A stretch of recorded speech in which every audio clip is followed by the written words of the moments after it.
Ladies and gentlemen, it is time. This is the 2019 World Championship, Dice Masters World Championship, and we are about to kick off round one.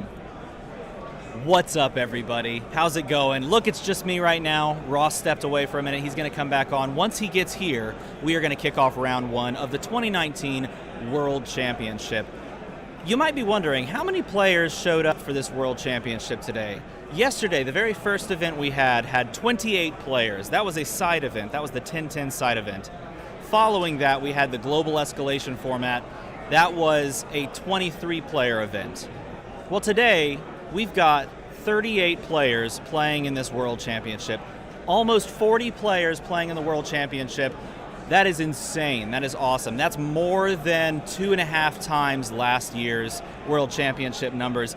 I am super pumped. Everybody here looks extremely fresh-faced and ready to go. I feel like $1 million. I got some sleep last night after the 9.5-hour stream yesterday.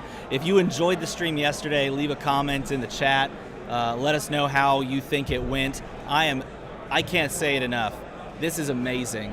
This place, we were talking with some higher ups at WizKids earlier this morning. They were hoping for a total amount, as in total players, they wanted 150 people to show up. That means 150 people from Dice Masters, HeroClix, and Attack Wing.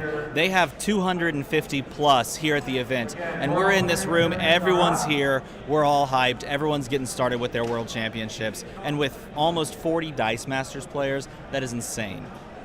Next year, if you don't have anything to do, around this time, you got a plan to come to this event because it has been absolutely amazing. This is going to be a fun-filled day of Dice Masters after the world champion is crowned, I should say. After the championships are done and over with, we have a preview draft, and we're going to try to bring you that preview draft. What's up, Ross? Oh, hey. Ross just bumps in here. Let me slide over. Do you have enough space? I have. There you go. I have so much space. Boom. In my head. We're just talking about how there's 38 players that are playing today. Woo! And we're pumped and we're excited. Let me get you some more screen Some space. would say this is the biggest tournament I've ever played in. I've never played in it, so we're going to watch people play in it. Yes. And I'm super pumped. It's definitely the biggest tournament I've ever watched people play in. It is exciting like crazy. I'm so excited. So, without any further ado, we'll talk more about it. We've got lots of rounds to talk. We will just kick this off, shall we? Shall we kick this off? Let's do it. 38. Final count 38. Killing it. Let's begin round one. And so it begins, folks. And so it begins. The World indeed. Championships of Dice Masters in 2019. Round one. The first rolls, the inaugural. We have on stream, we've got Matt Jourdain versus Dennis Beard. Go ahead and read the, I think we're looking at Matt Jourdain's team list. Let's start with Matt Jourdain. He's playing Shriek, Professor X, Supreme Intelligence, Samantha Wilson, Black Widow, Atlantis, Wong, Green Devil Mask. So it looks like Matt has brought the straight-up sidekick list. I don't know if that's what he was running yesterday, but he's definitely bringing it here today. And then what do I see over on this side? Oh, would you look at that? It looks like we got some super rare Norman Osborn action. Classic villain crusher. Oh, look at that. Look at that Professor X No More Magnus promo that they just got just for participating in the event. Check that out. That looks sweet down there. That brand new art. You like that alternate art? Oh, the animated series. That is like my childhood wrapped up in all of one card. It's pretty good, right? It's pretty good. I am a fan of that. So he's re-rolling, getting a sidekick. This would give him 2 sidekicks, give him basically anything he wants. With 3 questions, you can buy whatever you want. That is the truth. And it looks like he's going to buy a good old Wong. And resurrect so he can prep 1 die and roll 5 next turn. Jumping over, passing over, we got Dennis Beard's team. He just he knows exactly what he's about. He's buying 2 Candle Keeps. Candle Keep turn 1, Candle Keep turn 2. That's what he wants to do. That card's super cool. It has that flexibility aspect of draw and roll 2 or draw and prep 2, so long as you announce that before you draw them.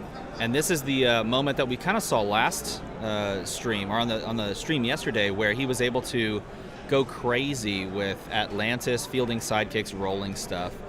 He does have the ability to purchase some stuff, and he gets 2 procs on Atlantis. He's going to buy a Wong.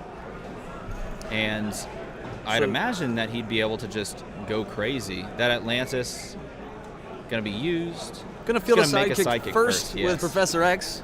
Again, that Atlantis card says, after you play this action, for the remainder of the turn, when you field a sidekick die, you can draw and roll 2 dice.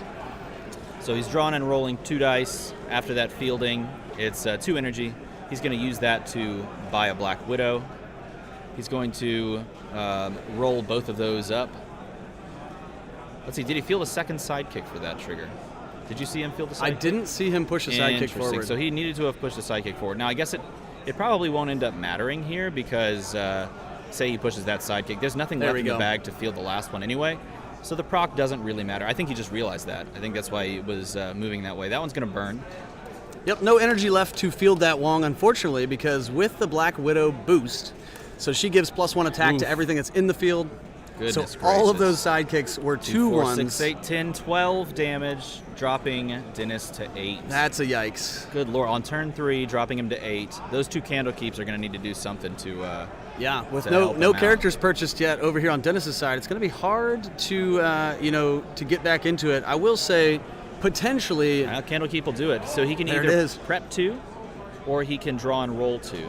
If I remember the Candlekeep correctly, that is going to be his option. Yep. Prep 2, draw and roll 2. so you tell your opponent first, and then you play the action. So he's going to draw and roll. He needed blockers, but he does have possibly a bit of a reprieve if Matt Jourdain does not draw or roll things that are super duper good for him. Yeah, so Matt Jourdain's last turn was so explosive because of that Atlantis. So if he doesn't draw Atlantis here, well, I'm going to eat my words here in a second. Wow, what a pull. 2 Wongs and Atlantis. So Wong Oh, is but an no ally. triggers. It will trigger off of the Atlantis action. Ooh, 0 to field, One too. trigger. That's what you want. And you probably don't even purchase first. You probably just get the thing rolling because you just win the game if you have enough damage. Right now, that Wong is at 4-3. Is that correct? Oh my gosh, perfect pull there with Black oh, Widow. Goodness gracious. He's got 1 roll to do it. Oh, wow. Now, he doesn't get another proc on the Atlantis, but he might be able to just push the damage. He's got the here. Haymaker Global as well with a fist. Oh, he does. That's going to be probably just it, right? Wong will That's become what's a +1. Wong? I think it's on its 3-2 phase. Yeah, it's hard to tell with the glare. But with the Black But- Widow buff, it'll be a 4-2, I He's imagine. got 3 pumps. Maybe that's only 7, though. Maybe he just doesn't. It looks like he doesn't have Yep. enough interest. Oh no, he's going to pass priority, and then pass back. So and Wong then on he's just gonna 2-2. buff. It's a 2-2. 3, 4, 5, 6, 7, 8. There Good it is. game. Fast. Super and fast. That's why you got to grab some of those characters. When you see that your opponent's team is trying to go that fast, trying to get that win really quickly with all those characters, you have to kind of consider, oh, is my line of Candlekeep going to give me problems against something that just tries to go board wide? Right. Because if it does, then you have to worry about that and just think about that, right? Right, I You have to mean- be aware of the fact that, oh, my board is nil, and he's got just enough to just murder me, right? Yeah, and I keep using the word explosive when I talk about this Atlantis die because that's exactly how it wins games. You think there's nothing there, then you get an Yeah. Atlantis, all of a sudden you're rolling, 2 characters that buff each other. Or, Yeah. you have 10 damage in the field after 1 turn where you started with nothing in the field. Mm-hmm. So it is deceivingly threatening, It is especially when extremely quick. you have some allies on your team like Wong.